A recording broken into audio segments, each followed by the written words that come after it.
In week 5, a worker earns $204. For costing, is the direct labor $144, $168, $198, or the full $204? Let's break that $204 into its 4 wage pieces. Then we'll decide which are direct labor and which turn into overhead. First, the worker's basic pay, 36 normal hours at $4 per hour. That gives $144. Then 6 overtime hours are also paid at the same $4 basic rate, adding $24 to the week's wages. On top of that, there's an overtime premium. It's a quarter of 6 hours at $4, which is $6 extra for the overtime shift. Finally, a group bonus for the month of $30. Add all 4 items and you reach the $204 total gross wages.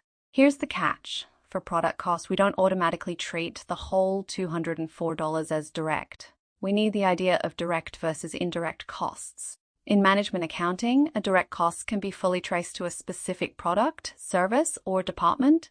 An indirect cost supports production, but can't be completely traced to just one output.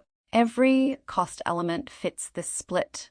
Materials, labor, and other expenses are each classified into direct items plus indirect items, which we call overhead.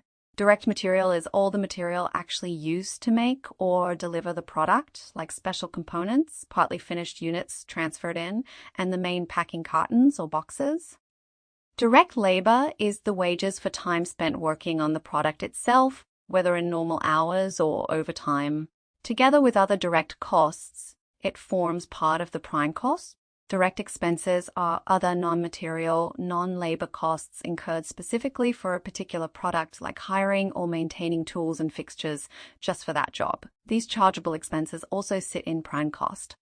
Indirect items in the factory form production overhead, indirect materials, indirect wages, and indirect expenses like consumable stores, supervisors' pay, factory rent, rates, insurance, depreciation, fuel, power, and maintenance.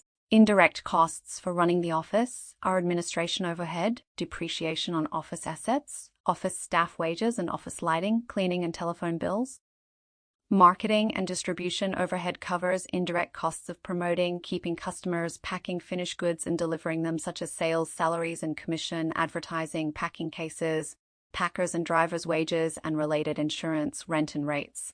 Back to our $204, which wage pieces can be traced to specific units made and which are more general overhead like premiums and bonuses. The 36 basic hours, $144, and the 6 overtime hours at the same basic rate, $24 are time directly spent on the product, so they are direct labor cost. The overtime premium of $6 and the group bonus of $30 are not tied to particular units. They are treated as indirect labor and included in overhead, not in direct labor cost. So direct labor for week 5 is $144 plus $24, a total of $168. The correct option is $168, not the full $204. Exam shortcut. When classifying labor, focus on hours actually worked on the product at the basic rate. Treat premiums and general bonuses as overhead, not direct labor. If this made cost classification clearer, subscribe so you don't miss the next walkthrough, where we keep building your CPA Management accounting toolkit one concept at a time.